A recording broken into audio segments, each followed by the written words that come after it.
Hello and welcome back to the Finding Your Feet podcast, a podcast show dedicated to helping you get closer to your true authentic self by helping you find your feet in life. This is episode 77.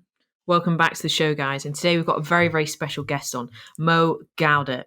He's an international best-selling author, an engineer, a mathematician, an entrepreneur, an investor, the former chief business officer of Google. But strip all of that back. Behind all those titles, all that success, he has got a heart of gold. And he's full of wisdom. He's such a nice guy. The nicest energy. We had such a lovely conversation. You'll be able to hear it in the episode today. The energy was flying back and forth. The love between us and Mo was there. It was just so nice. And just wait till the end because his final point might make you cry. Yeah, literally. It was probably like one of the most profound conversations I've ever had. Yeah. It was beautiful. Like when we finished, we were like, that was absolutely beautiful. I'm just so grateful that he came on our show to share his wisdom and his love. Yeah, absolute honour to have him on. So yeah, you won't cry in a bad way. You'll cry because it'll get you in the feels, the last thing he said. But there's so much to take out of this episode, guys. So make sure you're tuning in when you're listening to this. You might want to write some things down because we talks about a whole range of things, and there is so much to take away from this that can be applied to anyone. So whoever you are listening to this right now, because I know we've got a range of audience, we've got men and women, we've got spiritual people and more people that are just more focused on like neuroscience. We've got a whole range of listeners, but every single one of you, no matter what you're more interested in, Mo has something for you in this chat. And so let it land, because there's like a lot of life-changing thoughts and advice in this.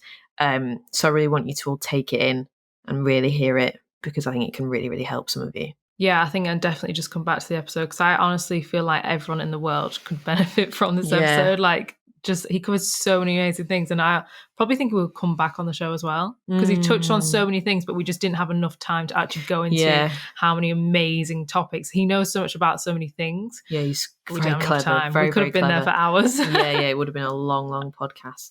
But yeah, the final words I will definitely cherish forever and remember and live my life by them now. I'm just very grateful that we got to hear those words of wisdom spoken straight to us on our own show. But thanks to you guys giving us the platform, the audience, the loyal audience that comes back every week. You're the reason we can host these conversations, and we can all benefit from hearing from them. But we'll stop gassing up the episode. You can tell how much we love that conversation. Yeah, and we'll let you listen. But before we do, just got to read out our Apple Podcast review of the week. So this week's review is from Naomi, and she says, flip to switch. I've read self-help books and listened to other YouTubers and podcasters, and as much as I agreed with them and learnt a lot, it didn't sink in. After doing some counselling, I found your podcast and it's changed everything. I started journaling again and it's been life-changing. I really resonate with you both, and I feel like I know you. You've activated something in me, and I'm ready to live my best life, and for the first time, I truly believe that I am worthy. I'm a firm believer in karma, and you girls have so many good things coming your way. Thank you for being you, and keep doing what you're doing. That is the most beautiful review I've read in a long time. Yeah. That really got me in the feels. Yeah, it did. When it came through, we were like, sent in our WhatsApp group, and we were like, whoa. So nice. Thank you so much, Naomi, for taking the time to leave that. And that goes straight into my heart. Yeah.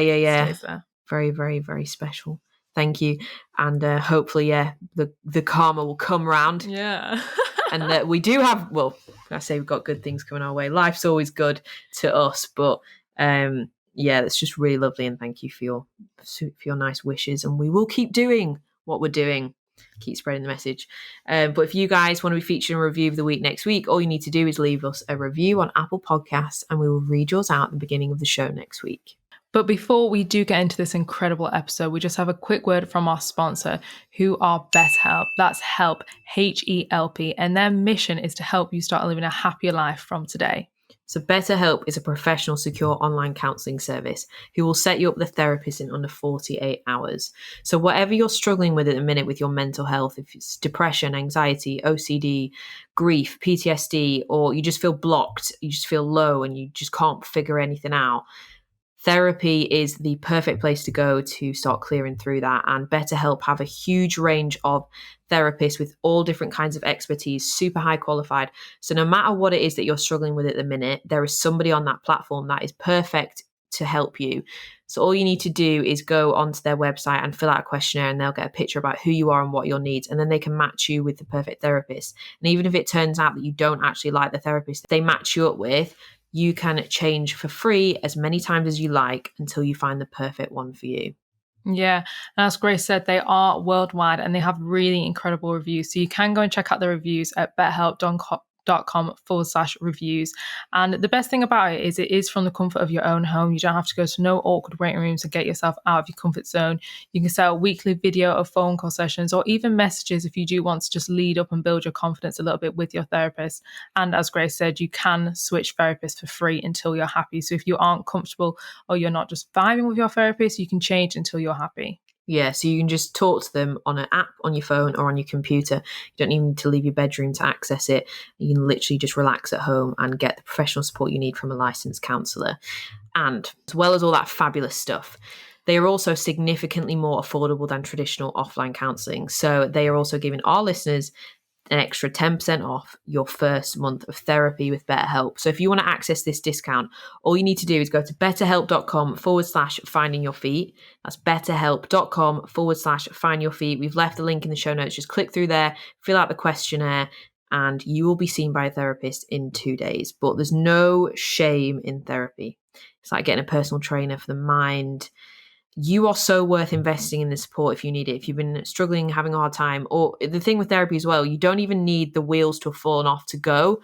You can just, if you're feeling a bit blocked, like you want to work on yourself, you don't need to be at rock bottom to go to therapy. Like there's such a stigma about it that's what it's for, but it's not. Anybody can access it at any time.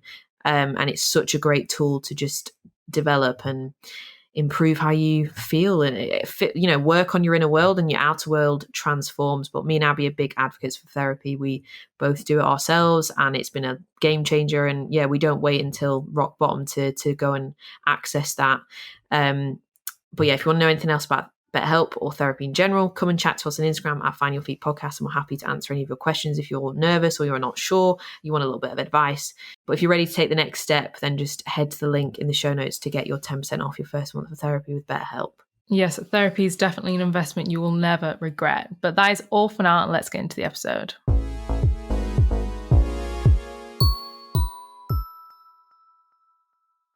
Okay, so I'd just like to welcome Mo Gawdat on the show today. We are so happy that you are here having a conversation with us.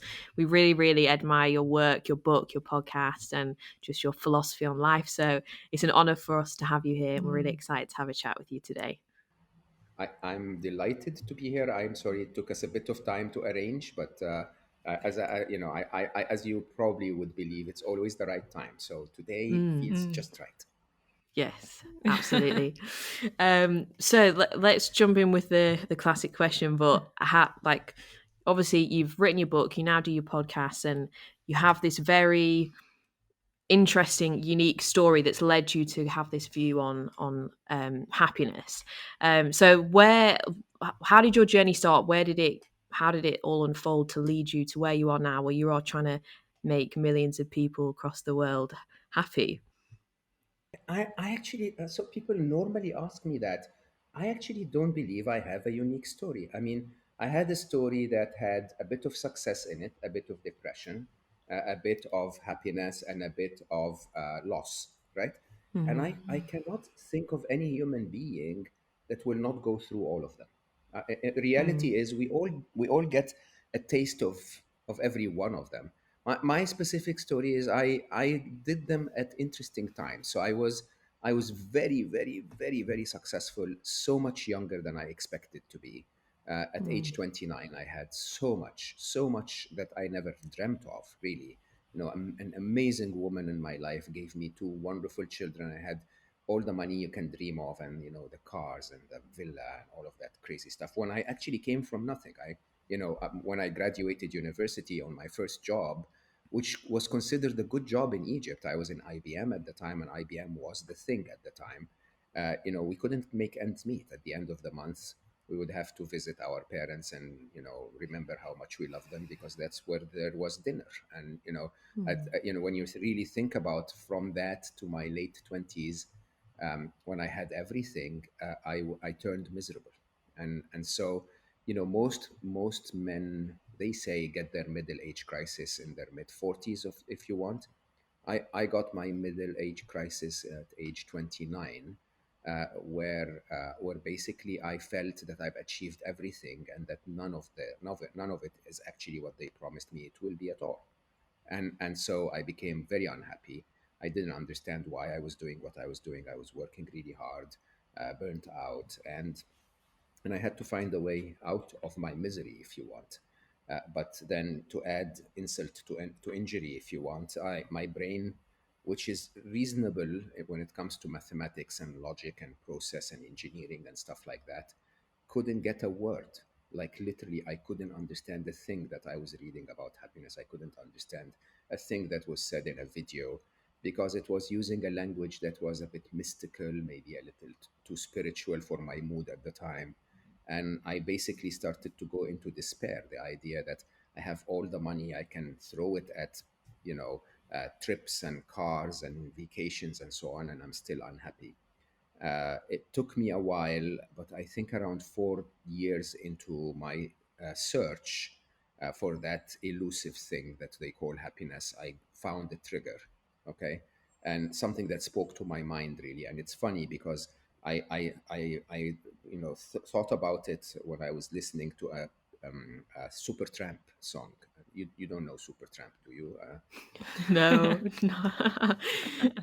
So Supertramp is a wonderful British band, and the song is called the Logical Song, and it starts by the lyrics: "When I was young, it seemed that life was so wonderful," right? And it describes that all the birds in the trees were singing so happily, and you just how you're happy when you're a child, okay? And then the song goes on to say, but then they sent me away to teach me how to be logical and sensible and critical and cynical, and that basically is when the happiness ended. And I stopped at that song, and I started to go like, oh, by the way, all of you listening to us, go and search for the Logical Song. I think it would really, it's the story of your life, really. And yeah, and I stopped there, and I found a clue. I found a clue that basically my unhappiness was not inherent. It was not genetic. It wasn't something that is unescapable. That I had moments in my life where I was very, very happy, and that the more I engaged in life in a certain way, the more that went away. And I started to act on that by understanding it literally like a scientist. I would run experiments and understand what triggered happiness, what triggered unhappiness, and so on. And with that, I started to get into my work around the happiness equation and the 675 model, and all of the hyper structured stuff of how we become happy and unhappy. I shared it with my friends and family, and then everyone's found it useful, but sadly did not share it with the world until the world sort of nudged me to do that, when my wonderful son, who's also my coach, really my mentor when it comes to the topic of happiness and other topics, basically left our world, sadly, because of a medical error, a very simple surgical operation that went wrong. And so when he left us, I found myself, instead of grieving in the normal way, I found myself writing what he taught me and what we shared, and putting it in that book, Solve for Happy, which became an international bestseller and really has changed hundreds of thousands of lives since. That's where things started to go outwards, if you want. Yeah, that is amazing. I think your journey is really interesting. Even though it may not be unique, like you said, so many people go through this, but I think your outlook is what is so unique. And I'm sure that's inspired people all around the world. And I would definitely love to talk more about Ali, but you did just say there about your happiness equation. And when me and Grace discovered this in your book, and then also at Rocks and Infusi's webinar, when you was talking about this, I thought this is such a game changer, because it just makes you look at everything so differently. So yeah, I would love for you to tell us your happiness equation and how you kind of like got to this point of that happiness equation.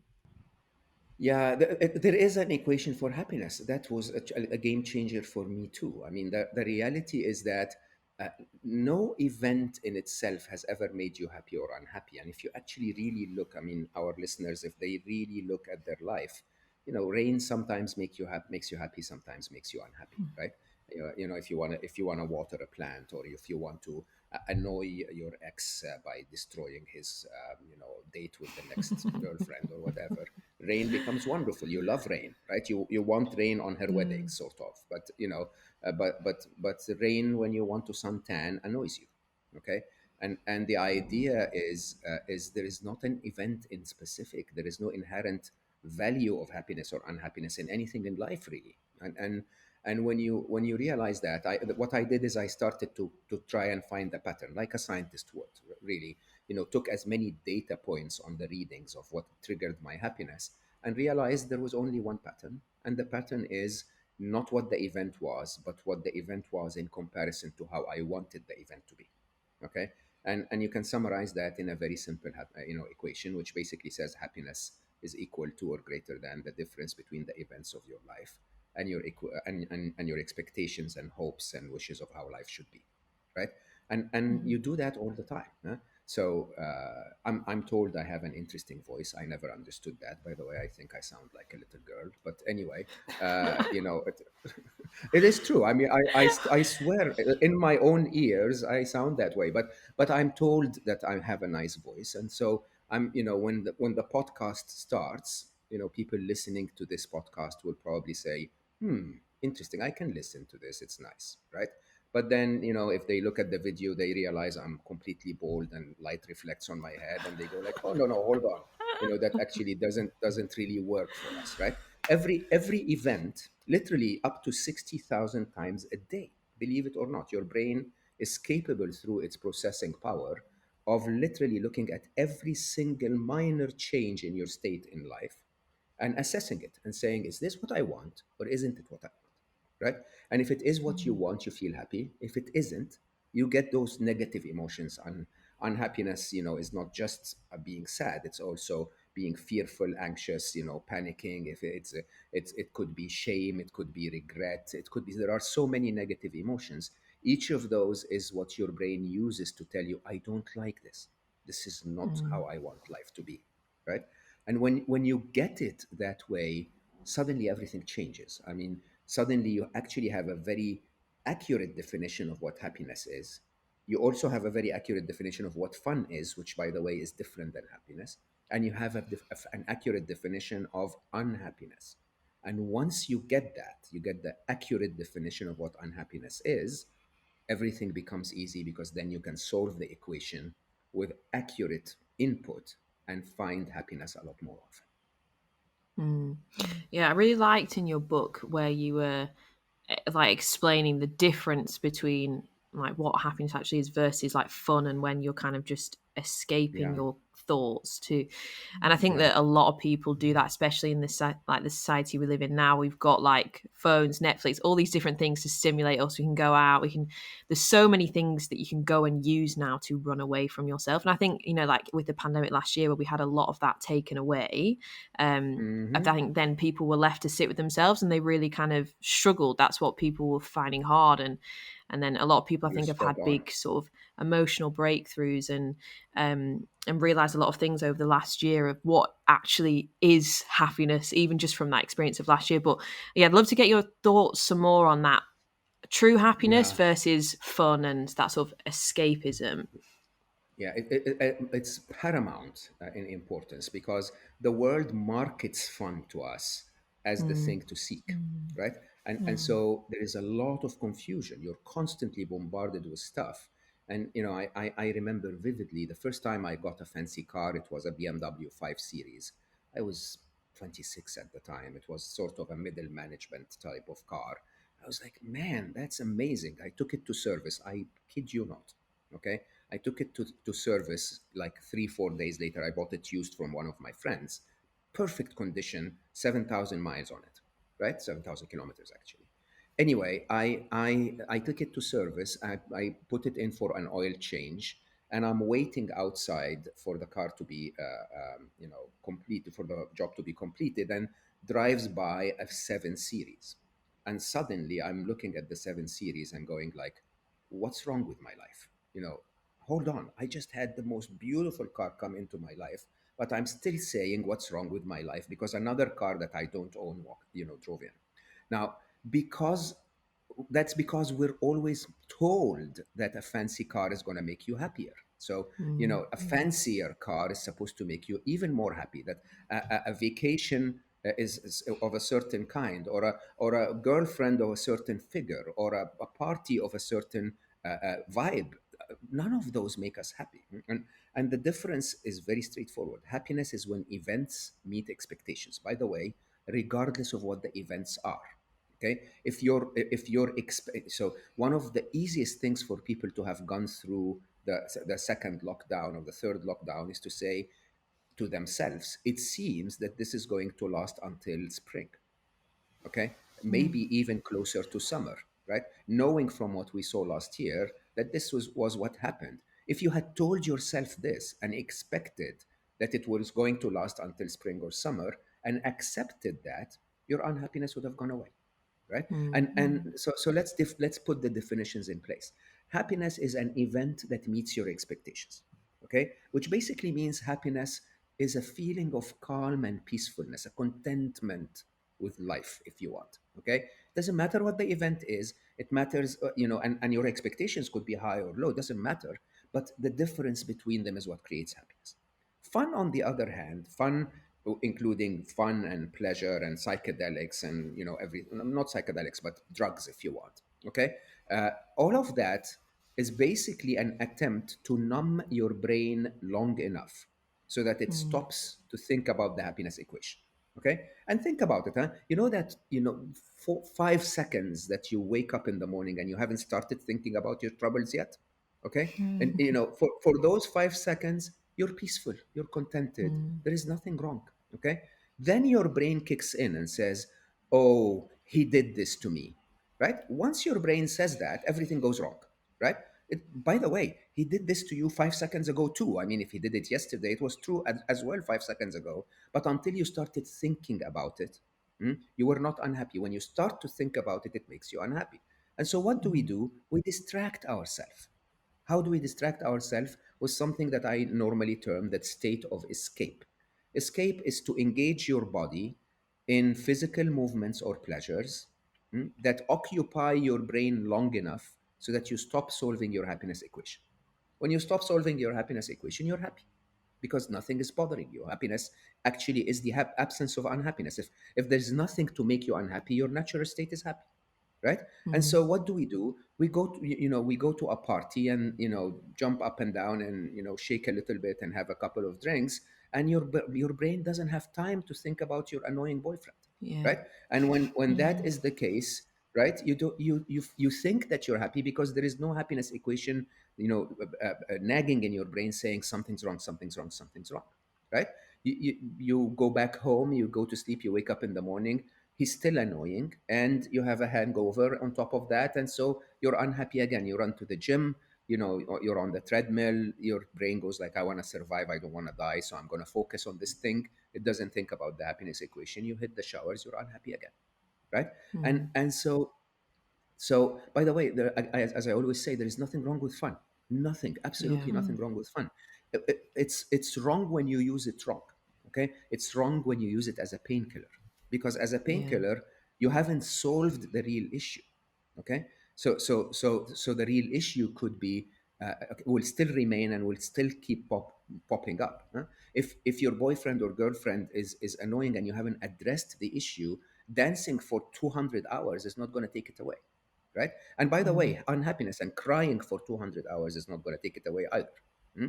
The only thing that is going to take it away is that you actually engage with the situation and get to a point of calm and contentment and peace. Either accept the situation, solve the situation, or kick him or her out, right? And when you see it that way, you start to realize that fun should be used as a supplement, not as a painkiller, right? Because when we use it as a painkiller, we literally get addicted to it.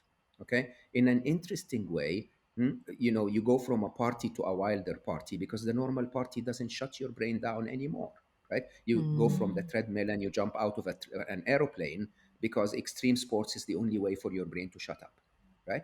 Uh, this, by the way, is exactly what happened in COVID. Abby was Yeah. saying it's exactly spot on. We become so addicted to that dopamine rush that makes us that we get when we're having fun, that when they locked us down, everyone was like, "What are you saying? I have to be with me, like just me and me. How do I handle that? Where is the external stimulation? Where is the stuff that I'm going to have to distract my brain with?" Right? And some of us got into deep depression.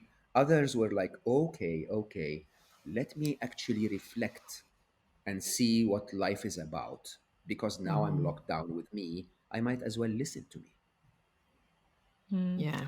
I just love that so much. I think it's so interesting. And I feel like it's something that's just like not spoken about a lot because so many people, I think they value their happiness, but then it's so much easier to take that easy route out and to go and numb yourself instead of actually prioritizing like pure happiness, like what actually makes you happy in the Yeah, moment. And that's why, like, on our podcast, we're always talking about things like meditation because we Yeah. believe so much in the power of like sitting with yourself. If you've got something to facing it, and like you said, work through it and work to the other side of it instead of like always numbing yourself. But yeah, so we love a bit of meditation, and we know you have this concept, which is kind of the opposite to meditation. Which when we heard, we were like, we want a bit of this. This sounds very interesting. Yeah, I have so many concepts. Yeah, yeah, I'm sure you yeah, do. But yeah, this one is so it's Becky. That's what we know. She's yeah. called Becky, Yes, and you talk it's to her, called and Becky. it sounds very interesting. And we've both tried it, and we was like, wow, how have we not discovered this any sooner? So we'd love to know a bit more about that. Absolutely. I'd like us to come back to meditation if you don't mind, because Yeah, of I've Yeah. course. written my third book, which is out. I mean, my second is coming out in September. My third is coming out in next spring. It's called That Little Voice in Your Head, and it basically really addresses the topic of meditation again from an engineer's point of view, Mm-hmm. rather than the spiritual view of it. So you what we have up there is the most in our heads, basically, is the most sophisticated intelligent system on the planet. Until today, as a matter of fact, if you count the number of synapses in your brain, it's bigger than the internet, right? And the number of things that this machine is capable of doing is just staggering, huh? Yeah, sadly, soon artificial intelligence will take over, but for now, we're still the lead, right? Uh, that machine is like a sports car. If you drive it well, hmm, you can win races and you can attract the girls or whatever you want, right? If you drive it like a maniac, it's gonna hurt you and hurt everyone around you, right? The, the problem is most of us don't actually get educated and trained around how to drive that machine. Okay, no, nobody actually tells you, by the way, these are the characters of your brain and this is how it behaves. The opposite is true. They teach us wrong things about the brain. And the wrongest of all of them is that highly westernized notion that started from Descartes, if you want. I think, therefore I am. The idea that we equate our thoughts to being, to who I am. That Yeah. we most people that you ask will say, yeah, of course, that voice in my head is me telling me what to do. Is me, preventing me from doing the wrong thing. And that's actually not even close. Every Western, every Eastern philosophy will tell you, no, no, your brain is not you at all, or that's the voice in your head is not you at all. Eckhart Tolle calls it the thinker, and even neuroscientists will talk about thinking fast and slow, and how your that voice is really two different subsystems talking to you. And it's not very difficult to recognize that. It's not very difficult to recognize that if something is talking to you, then by definition, it's not you. Because if it was you, it wouldn't need to talk. If you understand that a subject-object relationship, huh? Yeah.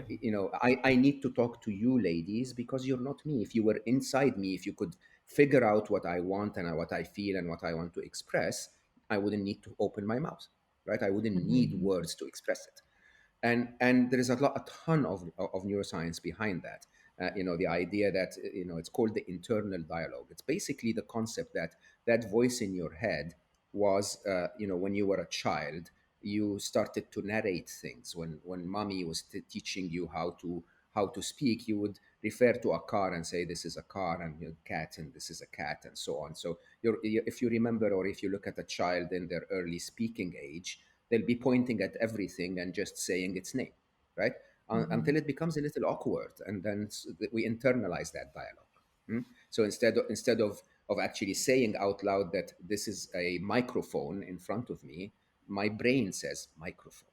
Okay, and that's when the internal dialogue develops. Now, there is nothing elusive about that we all have that little voice in our head. As a matter of fact, most of us have multiple voices. All of us have multiple voices.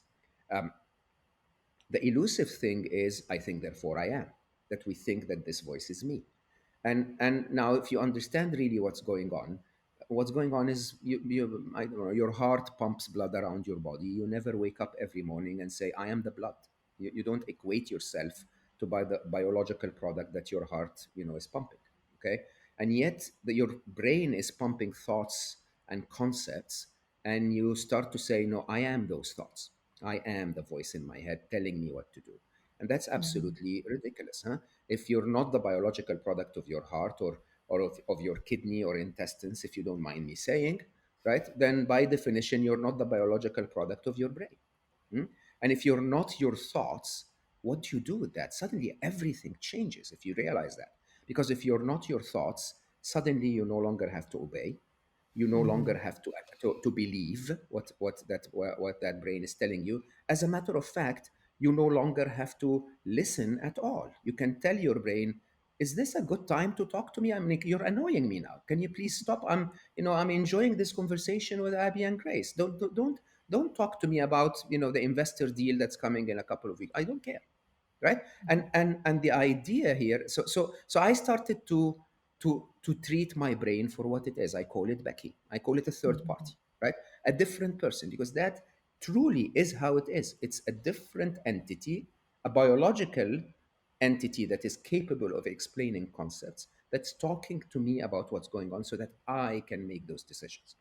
Now, of course, it would be very complex if I was to explain what I is in that case, because a lot of people will say, hold on, if I'm not my voice, then who am I? We can spend another podcast on this, Yeah. but let's just agree, who you are not. You are not that voice, and suddenly everything changes. So let's go back to meditation, and my personal, favorite meditation. Meditation is an attempt to get Becky to get trained. You can call yours Becky or Brian or whatever you like. Doesn't matter. I called it Becky because when I explained that concept to one of my friends, and she said something stupid a week later. I said, where did that come from? And she said, Becky told me. And I said, who's Becky? She said, my brain, who was the most annoying girl in school. Becky was the most annoying girl in school. And so I call my brain Becky, right? And it's true. Huh? It's basically the most annoying being. Every 7 minutes, it just comes to you and annoys you, and then leaves without solving the problem, right? Now, when we need to train Becky. The best thing, by the way, uh, there is this concept that they call deliberate attention. Okay, deliberate attention is your ability to concentrate on something. By the way, Instagram and the likes are destroying that in humanity. Okay, deliberate attention is for me to be able to say, I'm going to put my phone down for the next hour and a half, and I'm going to write about this topic, and I'm not going to get distracted, and I'm going to pay attention. Or the ability to say, Abby and Grace are talking to me, I'm going to look them in the eye and I'm going to listen. Okay, and before I answer the questions, I will understand them fully, and so on and so forth, right? That concept of deliberate attention, is the opposite of, in neuroscience, of something they call hypofrontality. Hypofrontality is your inability. The prefrontal cortex is the part of your brain that actually gives you the ability to focus and pay attention. Hypofrontality is very well known in teenagers, for example, where you're constantly distracted because that part of the brain hasn't developed fully yet. Okay?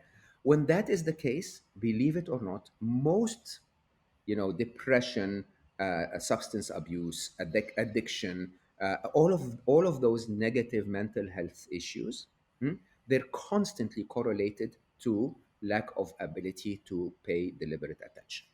Okay, so to work on developing that deliberate attention is key to being able to actually analyze life in any way that would ever lead you to happiness, right? And what's the best way of doing that? What's the best way of training your biceps so that you have a fit body? Okay, it's by repeatedly doing the exercise that you want the biceps to do. You carry a dumbbell and you carry it up and down as many times as you can. Meditation does exactly that to the brain, right? It basically tells your brain, I'll take you on a journey where I know you're going to get distracted. And then I want you to come back to deliberate attention. I want you to come back to focus on your breathing, focus on the beautiful colors of a butterfly, whatever, right? And that ability to focus, you do it over and over and over and over. And suddenly you develop deliberate attention, and that makes you happier. That makes you happier. Why? Because when emotions take over, you're able to tell your brain, hold on, let's be deliberate about this. Let's assess the real situation. Let's do something about it. Let's compare it to other situations, and so on and so forth. Right? So this is one side. My other side, surprisingly, is so there are many levels of meditations. One of them is I call it the Jedi master level of meditation, if you want. If you go really to the top, meditation is a form of awareness. So if you're aware of your breathing, that's a form of meditation. Some of the highest levels of meditation is to become aware of what you're aware of. Okay. And to become aware of what you're aware of means you become aware, partially, is to become aware of your thoughts. So I do a meditation that I call Meet Becky. And Meet Becky is 25 minutes, normally in the morning, 3 times a week, where I sit with my brain, but do the exact opposite of what meditation is trying to do, where basically I'm not trying to get my brain to slow down or be quiet and calm.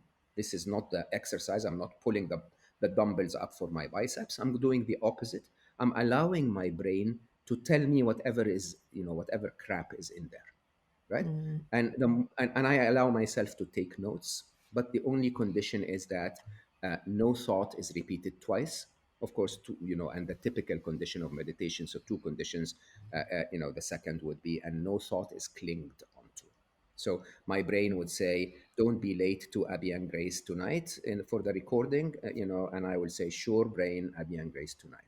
When they will then say, "Ooh, wouldn't it be nice to have a coffee?" And I will say, "Yeah, would be nice to have a coffee." And then it would say, "Oh, by the way, you're fat." And I'd go like, "Oops, why did you say that, brain?" But anyway, yes, my brain thinks I'm fat. And then eventually it would start to come back and go like, "Okay, so wouldn't it be nice to have coffee?" I would say, "Yes, it is, but you said that before. Don't say this again." Okay? And once you do that, something amazing happens. You get to the same calm and quiet that you get from meditation, but you get to it because your brain runs out of stuff to say. So you say, "What else, brain? What do you have else?" And your brain goes like, "That's it, really. That's it. Thank you for listening." Right? And then, which is really interesting. By the way, your brain is talking so much because we never really listen, right? Yeah. And then I use that afterwards to actually assess my life and look at the crap that comes out of my brain and do some analysis on it. But the exercise really is to allow yourself to go the other side and become aware of what you're aware of. I think that's so interesting. When you said at Roxy's happiness webinar about this Meet Becky thing, like it just pinged something off my mind, and I didn't forget it. It's like the one thing from that whole workshop that I really remember. But I think there's so much suffering that goes on in the world, like self-inflicted suffering in our own minds, because we literally believe we are our thoughts, and obviously, like, a lot of the thoughts we have, they're trying to protect us from danger, so they are predominantly negative and looking for what Yeah. could go wrong, because survival wise that used to serve us, but we're not in immediate danger every day in our lives in the modern world we live in now. So people just really struggle because they just hook into these thoughts as the truth and fully believe them and absorb them, and just it spirals into so much. So we push meditation so much on this podcast because we do it and we know the huge benefits you get from it. But I really like your concept of where it's kind of like the opposite, where you're kind of asking your brain what and what else do you want to tell me and what else, and saying like that you can't repeat the thought twice, and oh, you've said I'm fat, okay, right, but I'm not really, so let's just let that go, and things like that. It's to develop that relationship with your own brain and your thoughts, like it's people don't think about it in that way. So thanks for sharing that, because I think a lot of our audience will really take that on. We've got a very proactive audience, like they really do take on the advice that we say and actually implement it into their lives and come back and tell us about it. So no one ever really speaks about thinking about your thoughts in that way. So thank you for sharing that. It was very interesting. Absolutely. I mean, one other thing about the brain, if you'll allow me, is to understand truly what the brain is. Okay. So there is, I mean, I had several guests on my podcast. Mark Gober, I think, was an incredible conversation that basically tell you that consciousness is not brain related at all. Okay. That your actual state of awareness is received by your brain almost like your radio receiver receives the radio waves, but that consciousness itself is pervasive, right? And the idea, and I wrote about that in my book, but Mark explains it really well, is that we actually do the opposite. The only thing you can do is to obstruct awareness, right? The reality is that if you actually remove those obstacles, remove those obstructions, you're constantly in a state of presence and awareness, right? It's just all of those distractions, all that the swiping and typing you do on social media. It's all the constant craving for distraction and stimulation that is taking your ability to be present and completely conscious and aware away. Very interesting. So when you wrote Solve for Happy, obviously it came out about 5 years ago now, and it is a book based on a lot of like logical thinking about, obviously it's a happiness equation, and you were really coming at it from your engineering background and that business mindset that you have. Do you feel like over the last 5 years, as you've evolved as a person, your experiences and things, so like I can kind of tell from speaking to you now, are you, and of what you've mentioned, like about Eckhart Tolle and things like that, are you think more in that, because our listeners really are interested in like spirituality and stuff like that, as well as the more, I guess you say, masculine elements of the wellness world and that neuroplasticity side and all stuff like that. But what do you, what are your thoughts on like spirituality in that sense? Like, do you consider yourself a spiritual person? Like, does that come into your wellness now, as well as obviously your happiness equation and things like that? Oh yeah. So we need to be strategic, and I say that with a lot of love and respect. We have a problem as humanity, okay, and the problem is that depression is at an all-time high, and that those traits are becoming almost inherent in us. And there needs to be an intervention. And in my next book, which I call Scary Smart about artificial intelligence, the challenge is that those traits will be inherited by the machines. Okay, they'll be as grumpy, as narcissistic, as annoying as we are. Okay, and so there is a very big challenge around the corner now.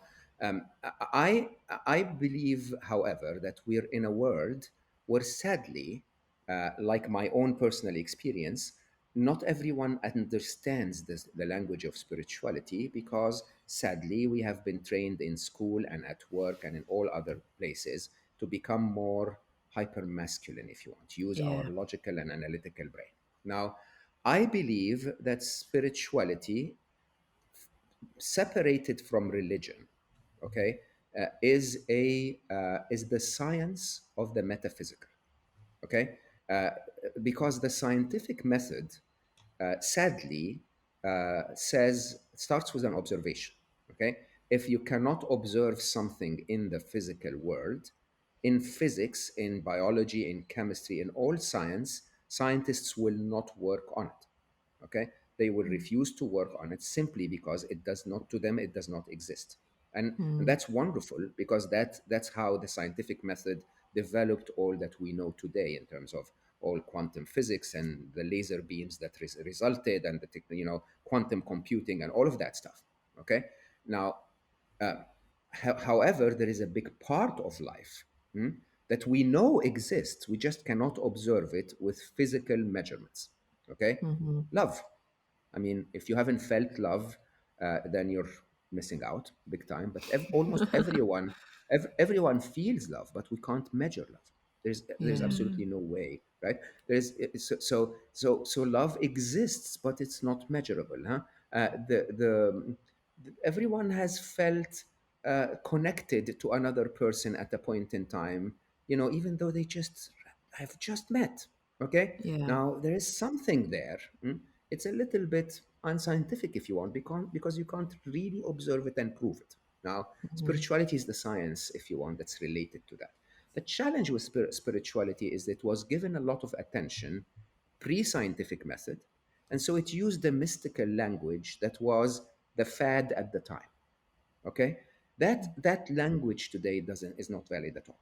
Okay, so when someone uses a very soft voice and talks to me about things that are, life is energy, and I personally, even though I'm very very spiritual in so many ways, I myself go like, can you please prove that stuff? I'm trained, Mm, hmm, yeah. that I need a proof, right? Mm-hmm. So we need to become a lot more committed to avoiding talking about spirituality as if we know. Okay, you may believe there are spirit animals as per the shaman, spiritual teachings. Yeah, just say I believe. Don't position it as, oh, by the way, there are spirit animals, and those spirit animals are there to guide you. And from the way you look at me, your spirit animal is a puppy, right? Don't say those things, right? Those things annoy the people that are not yet able to believe or agree or accept the things that are actually not proven. Now, Mm, this is one thing. The other thing is religion. Okay? And really interestingly, the best teachings we've ever had on spirituality came from religions, including, by the way, things like Buddhism, which we all love, yeah. tells, it says, no, but Buddhism is not a religion. No, it is. Okay? It is because all religions, without exception, are revolving around three things: a position around the divine, okay, a way for you to treat others, okay, and a way for you to treat yourself, okay, so that you can find happiness and ease in life. And Buddhism has a stand on all three, okay, Mm-hmm. even though their position on the divine is different than Christianity or Islam or Judaism or Hinduism or whatever, okay, but they do have a position, okay, emptiness. It's a position, and they talk about compassion is the way to treat others, and they talk about your own practice of meditation and so on and so forth to alleviate your own suffering. It is. The challenge with religions is there is a lot of crap in there. Okay, either crap that was communicated wrong or Mm-hmm. practiced wrong. So when you hear about a man of religion abusing a child, that gives a very bad name for religion if you believed that this man actually represented the religion. Okay, but if this man by definition is doing something that a religion doesn't want, then actually there is nothing wrong with the core, with the base. Okay, so I went through that cycle. I went from being very religious to being atheist, not atheist, but let's say agnostic, to being very, very spiritual, to being now in a state I call fruit salad. Okay. And in my fruit salad state, which is really, I think, the most joyful you can ever find. In Yeah. my fruit salad state, I started to tell myself, if I gave you a basket of 12 oranges, right? And seven of them were not good. Okay. Does that mean you throw away the whole basket, or do you keep the good five? Right? And the logical thing for most people will say, if there are a couple of things wrong with religion, then I don't want religion at all. Okay, I basically started to say, if there is one thing right about it, I'll keep that one. But there is an orange in Islam, and a banana in Christianity, and an apple in Judaism, and so on and so forth. And so I'm building my own fruit salad. I have my own view of a beautiful core, that makes everything incredibly amazing. Now, I'll go back to the original question. And the original question was, is spirituality important for your well being and happiness? No, it isn't. Okay? But it's so much nicer when it's there. Why? Because when I wrote Soul for Happy, and actually on slow mo on my podcast, you would actually sadly, there is nothing that I do that doesn't actually have a very deliberate pattern. Huh? But my pattern when I wrote Soul for Happy was I had the first 12 chapters of 14 not mentioning a single word of spirituality other than a little bit on chapter 4, which was talking about the illusion of self, right? Uh, and then the last two chapters needed to be there because I was dealing with the loss of my child. My beautiful Ali left our world and is now metaphysical. Okay, so if your happiness or unhappiness or well-being is related to something physical in this world, the first 12 chapters were, by that I mean, more than 90% of everything physical you can deal with without spirituality. But sadly, as humans, we're not just physical. And everyone knows it. Even agnostics and atheists know that my son, when he was lying there on the intensive care table and he left our world, something left him. Okay? This physical form that was exactly the same a minute before was no longer my son Ali. It was no longer him. Okay? His true, beautiful essence was no longer there. What that is, religions call it spirit. Call it what you want. Okay? Call it what you want. It's your choice. But the truth is, there is something non physical about us. Okay, if your unhappiness and lack of success and your trauma in life and your stress is related to that non-physical part, you're going to need to be spiritual to solve it. Okay, and often it will be okay, because even if you just take the very simple concept of purpose, if you consider your purpose to be only physical, then what's that other part of you? Does that have a purpose? That other part of you that's non-physical. Does it have a purpose? And if you don't actually start to address that purpose, you're halfway there. You're only addressing your physical purpose. Wow. Lot to think about Yeah, there. so interesting. No, I love the way you speak about that. No, but it's so true, I think, as well. Yeah, having that spiritual sense if like God forbid something like that happened, like losing a child, I bet that helps so much.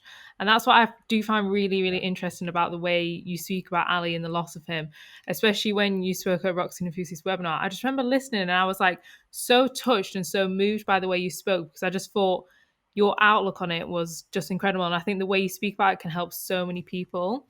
So I'd love to know, like, for someone that is perhaps grieving now or in the process of grieving, because I imagine it's kind of like that never ending, how did you approach it? Because I know you speak about it in a way of like suffering as a choice. I know a lot of people can go quite easily into victim mode, and I know it's like not the easiest subject to talk about, but you talk about it in an incredible way.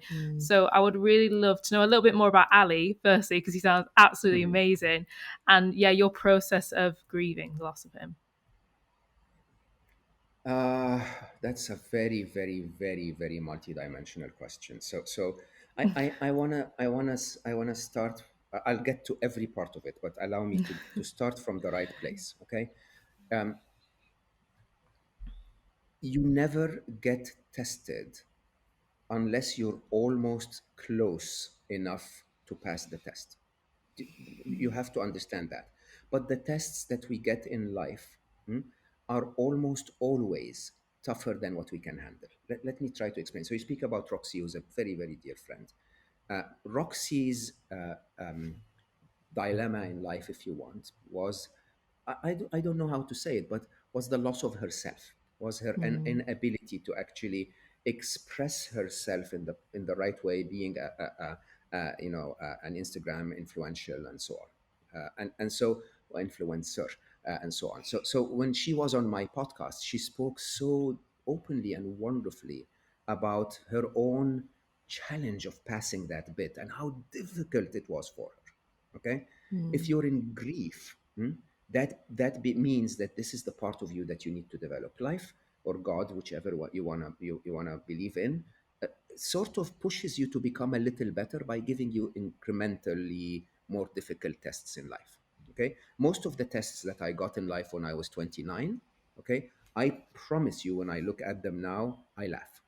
Okay, not because they're any different, but because I've seen them before. I've overcome them before. I've seen 1.5 million people overcome them as well.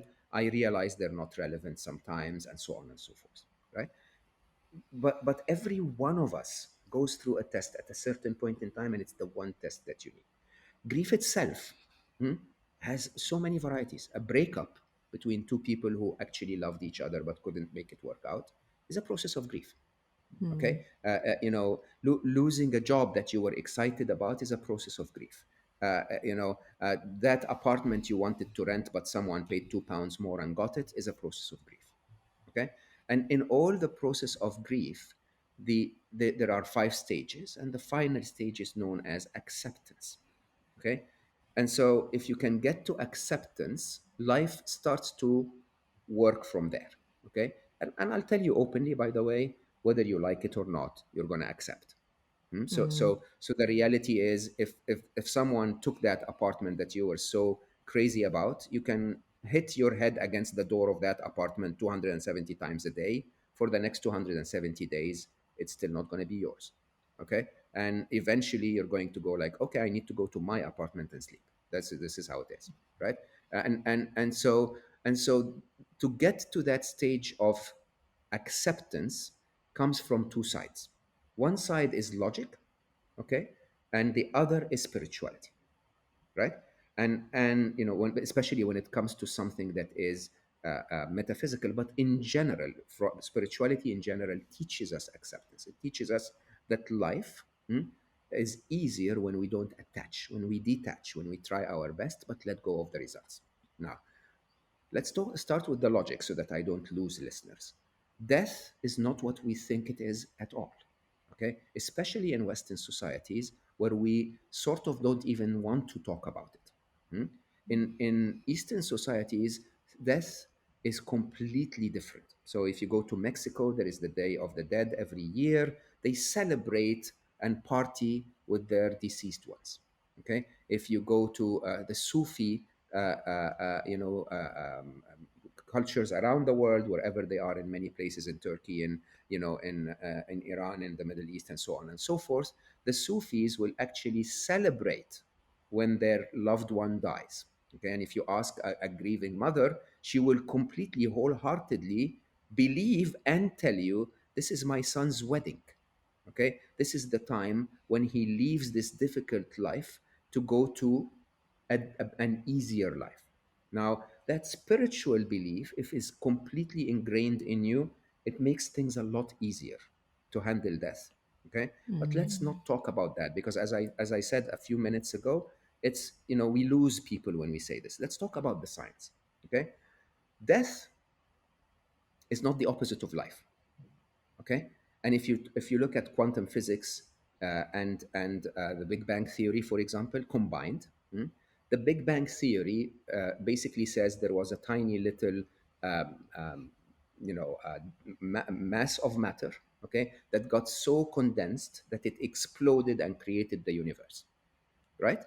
uh, we know from quantum physics that matter only exists when observed by a form of life, which basically says that life existed before the Big Bang, okay, so that we can actually have material that can explode into the universe, right? That it means that life is independent of this physical universe. It's a separate form than the physical universe that can observe the physical universe. That's one thing.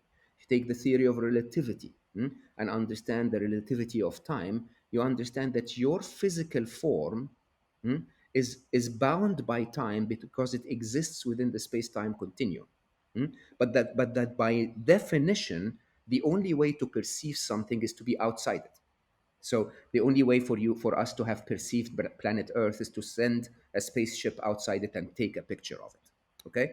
So if you're inside planet Earth, you cannot perceive it. Accordingly, if you're within time, you can't perceive the passage of time. The only way you can actually perceive time, the entire space-time continuum, is if you're outside it, which basically means that the non-physical part of you exists outside space-time. The living side of you exists outside space-time. And if it exists outside space-time, by definition, that means it's timeless. Okay, it's timeless because it's not bound by the arrow of time as your physical form is. Okay, and I can go on with a ton of science that will tell you without a shadow of a doubt, that death is not the opposite of life. Life exists before birth, during life on this planet, and after.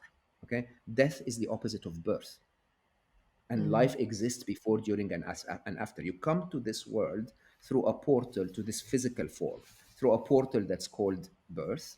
Okay, you play that level of the game for a while, and then you exit this physical world through a portal called death. Okay, and you're alive before, during, and after. And when you start to understand this, you understand one simple fact. Okay, and that is the true fact that completely got me where I was with grieving Ali. Okay, you understand that I have no guarantee whatsoever if I will be able to finish this podcast with you. I could fall dead right now. Okay, zero guarantees on how, if you're gonna live another second, right? The only guarantee I have is that eventually, sooner or later, I will be where Ali is right now. Do you understand where Yeah. that journey that he went through? Okay, which started with his birth, a beautiful life where he gave so much love, so much wisdom, so much best hugs on the planet. Like, I will tell you openly, nobody will ever be hugged the way he hugged us, right? And all of that beautiful life ended through the portal called death, right? I will get to that portal too. I know that for certain. Okay. Yeah. And whether it's within a second or within 20 years, how fast were the last 20 years of your life? Right. So by the way, I might as well just live them. There's going to be a lot of joy in them. There's going to be a lot of missing Ali in them. But eventually I'm going to be there, wherever there is, by the way. And I don't want to get into that detail because that's when spirituality gets it wrong. Okay. What we know is that where Ali is right now, listen to this, he has always been there. He was just connecting with his avatar, that was called his physical form. He just took off the headset. He no longer is holding the controller. So he disconnected from the physical avatar, but his non physical self has always been there. And by the way, my non physical self is there already, sitting next to him on a red sofa and playing with my avatar. Do you understand how that game? If you're a Yeah. video gamer, you would get that completely. Yeah. What you see on that screen of the video game is not really you. The real you is the one holding the controller. And this physical form holding the controller is not really you. The real you is in another layer and another dimension.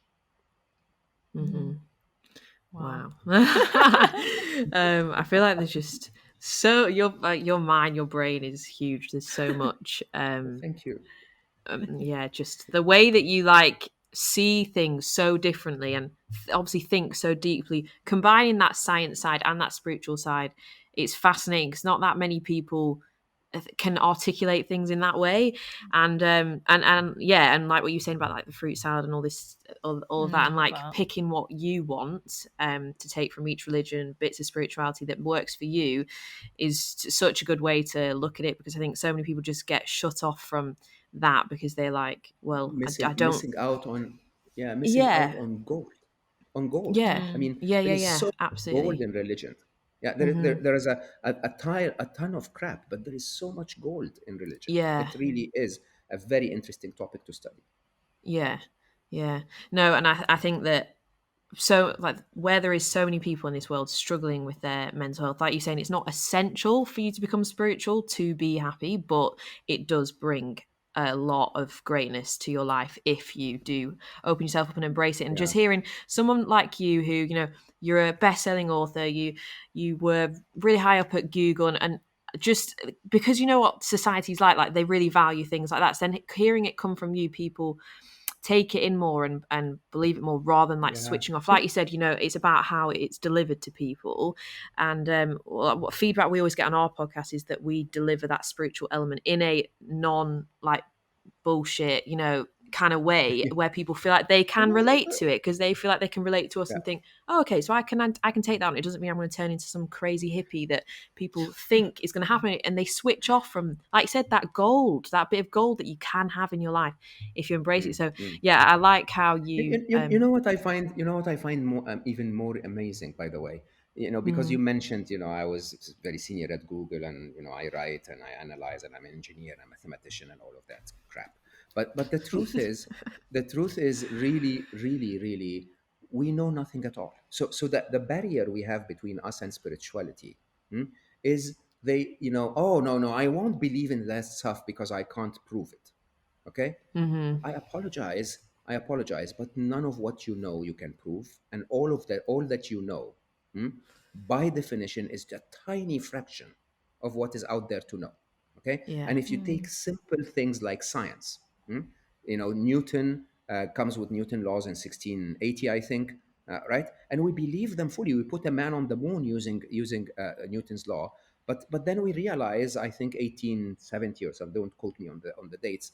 Maxwell comes in and says, "Hey, by the way, the world is not just made of particles; there are also waves." Right? And people go like, "Whoa, Newton missed out all of that." Right? Einstein comes out in 1905, I think, and says, "Oh, by the way, Newton assumed that T was constant. T is relative." Right?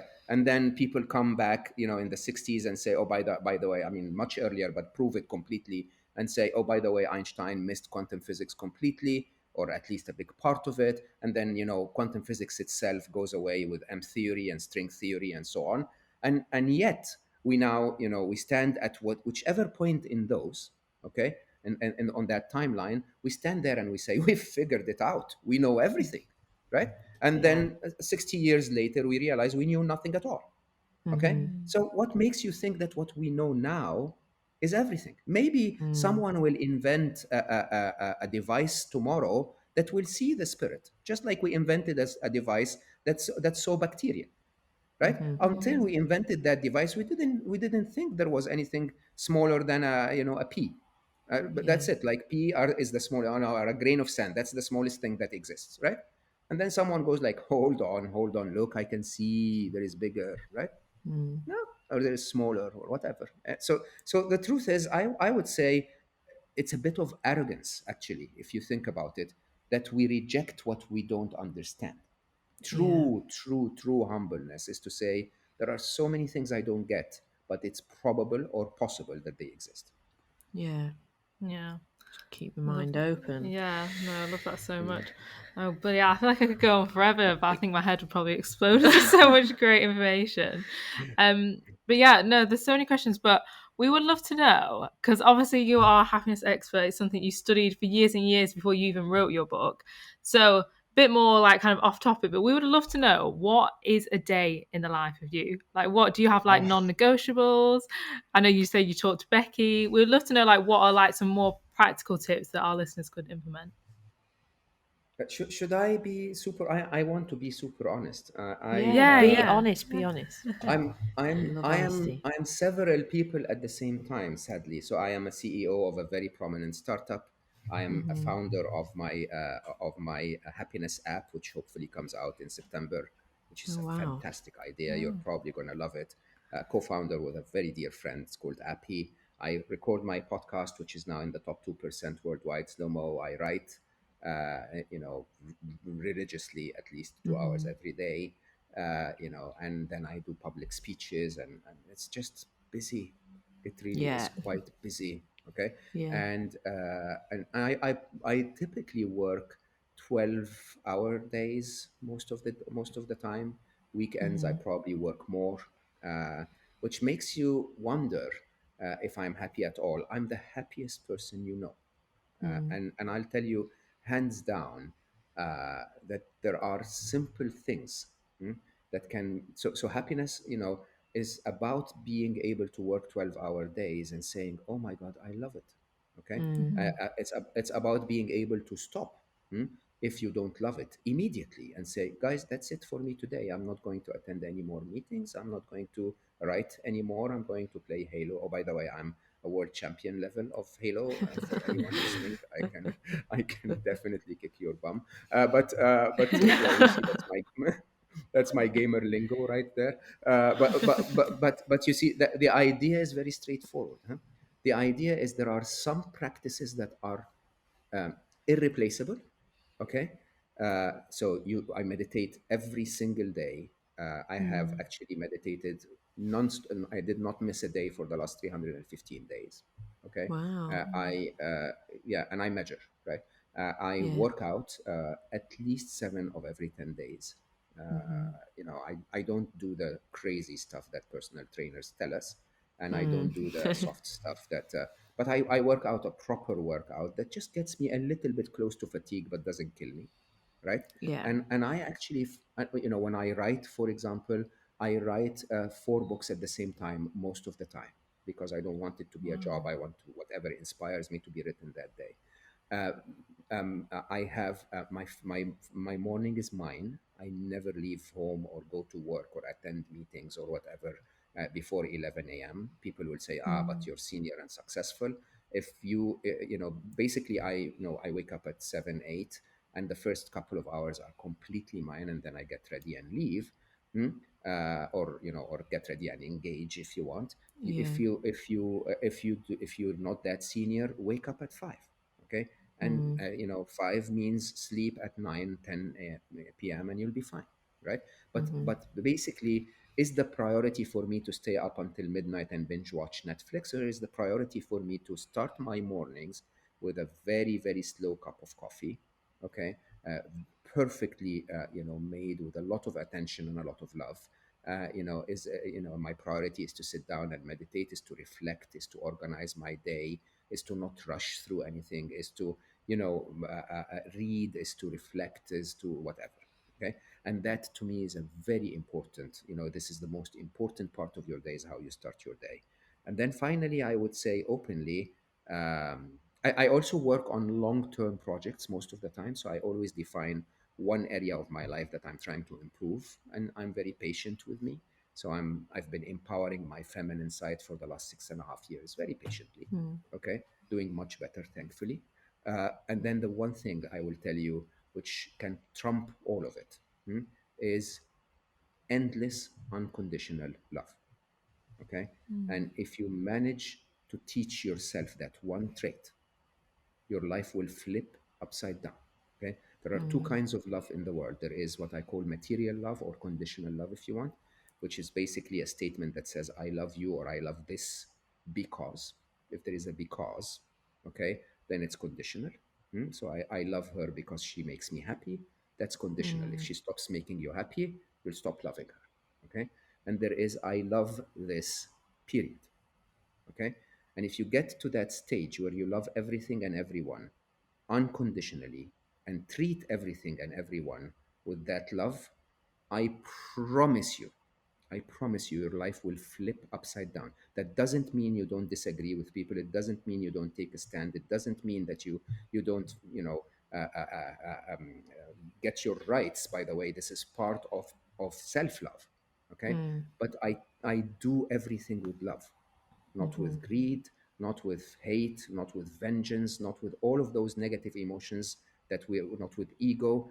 I just treat everything with love. Someone would come and treat me badly, and I will say, if I was born to their parents, raised the way they were raised, gone through their experiences, I would have treated others badly too. Okay, and I will simply in my heart feel love for them, and I will not answer. So one of my typical ways of doing things is I never engage with the negative. And by the way, if you're a public figure and you're in social media, there are always those people that just want to make you feel bad. It's like, Yeah. ooh, how you how can you be a happiness expert when you're rich? Seriously, I wear $3 t-shirts. Like, it has, what you know about the way I live my life is not relevant. And by the way, it's not right to actually give yourself the right to judge me that way. But I don't engage with it. Okay, I look at that person and I say, if I was going through the difficult time that they must be going through, I would have written the same comment myself. Okay, and if you get that into your life, nothing else matters, because suddenly you will realize that life is actually amazing in every Yeah. possible way. If you have a roof on top of your head, if you have one person that loves you in the world, and if you have enough food to eat today, that's it. Okay. And if you're healthy, that's it, really. Yeah. Okay. Everything else, believe it or not, is a thought in your brain. Everything else. And the only way to trump all thoughts at the same time is to have that one rule: everything will be viewed through a lens of love. And if you do that, I think it changes everything. Yeah. That's so beautiful. I absolutely love that. Thank you for sharing that. And you can really tell that you do approach everything that you do with the intention of love behind it. Because even just from how we've been having a conversation today, and your energy and the way that you are, how you answer the questions, you can fully tell that is like kind of the I basis love of you, both what. of you, totally. We love Oh, we you. love you too. No, And I actually, love it's been everyone so listening. amazing. Yeah. Yeah, it's really it's the easiest way to go through life. And yeah, some people will abuse that. When they abuse it, you shut them off. And you know what they lose? Okay, they lose your company, but they don't lose your love, and that's it. Yeah. They sadly don't feel your love anymore. Okay, but yeah, I take people out of my life on regular basis, on very regular basis. All right. I mean, you were asking about my practices. One of my practices is every 3 months I will look back at the 3 months and say, who took a lot of my time? Do they deserve my time going forward? Okay. And if they don't, I will lovingly tell them, I'm so sorry, I can't give you that much time anymore, but I'll say it with love. Yeah. Okay. I remember you saying that, the Yeah, we happiness love webinar. that. No, it's Yeah. amazing. I think that's probably the best advice we could have ever asked for, to be Yeah. honest. Thank you so much for this conversation. Yeah. You've given us a lot to think about, and I think the people that are listening are going to really got so much out of this conversation.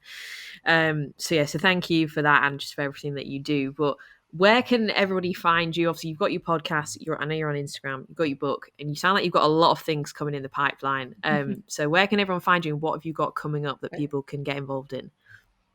Okay, so how much time do we have? So I will I will probably say, do not miss on slow mo. Please don't miss on slow mo, my No, podcast. it's Yeah, we amazing. love your podcast. Yeah, and everyone listening, it really is changing lives. This is not my advice, but this, of all the years I've made, thousands of friends who are super wise and super special at what they do, and I bring them on one by one, and I sit down quietly and I listen and I learn every single time. It is absolutely life changing. So slow Yeah. mo, if you're wherever your podcast player is important. I would probably say, find me on Instagram is my most active social media thing. Mo _Gawdat, and I actually do answer every question I receive, which is a Yeah. very bad habit, but I do.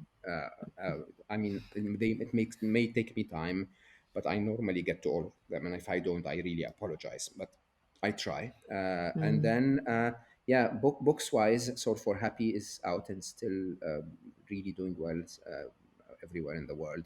Yeah. Next September, we're going to publish something called Scary Smart, about artificial intelligence and ethics, and the idea that happiness is the human duty and responsibility if we were to raise our artificially intelligent infants properly.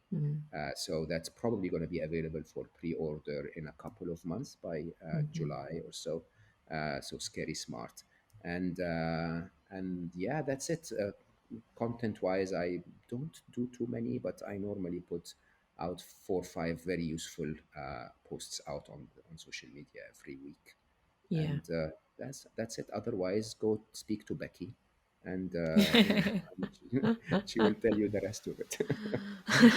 Amazing. It's been so amazing. Thank you so much. Yeah, thank you so You're much for so coming on. welcome. Thank you for your time and for inviting me, and we will stay in touch. Yeah, definitely.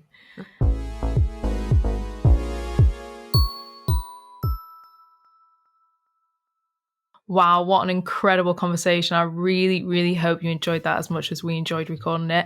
And definitely go and consume Mo as much as you can. Get into his mind. His podcast is incredible. It's called Slow Mo.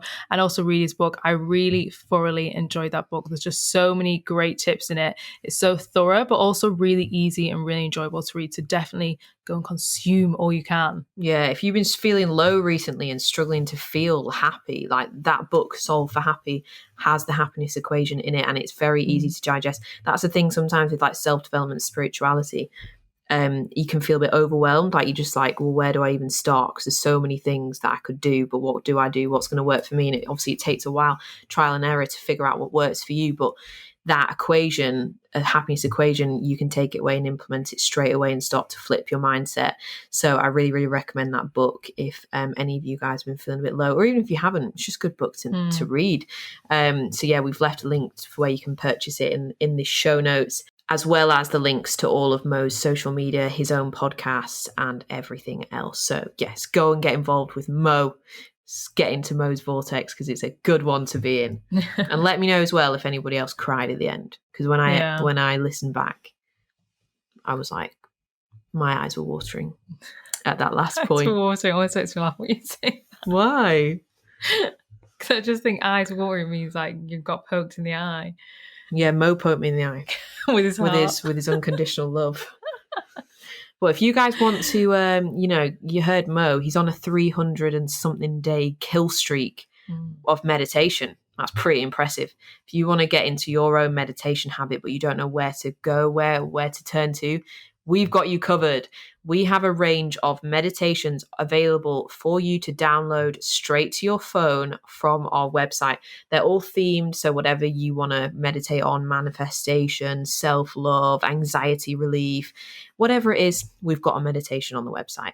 And all you need to do is go to findingyourfeetpodcast.com, and you can shop on there and get whatever you want straight to your phone. They're all recorded and written by me and Abby, straight from the soul, with really nice, relaxing, beautiful music behind it. If you want to try out our meditations just to see what they're like before you buy, we've got one that we recently uploaded on our Instagram at Find Your Feet Podcast, on our IGTV, a little 5-minute meditation.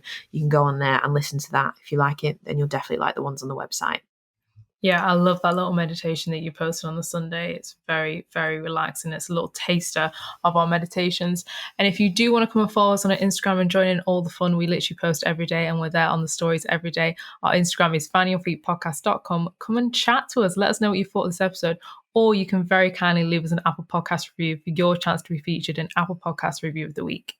And for any of you guys that didn't know, we do post all of our big Wednesday episodes on our YouTube channel. So if you want to watch this conversation with Mo, or if you just would like to watch our podcasts on video form, we put them all on YouTube. Our channel name is Finding Your Feet, the podcast, and we've left the link to the show notes. And then one last thing before we let you go. We send you an email every Monday morning with like a positive, wisdom-filled email, like some food for thought, something to get you going for your week ahead. We always get amazing feedback on the emails. People really like them. They're always like, were you like reading my mind when you wrote that? Because I needed to hear that. So if you want to receive our emails, just subscribe to our mailing list. We've left the link in the show notes as well. But that's all for now. Really hope you enjoyed this episode, guys. Come and let us know what you thought, because we loved recording this one. We really did. Thank you for listening, guys, and we'll see you next week. Bye.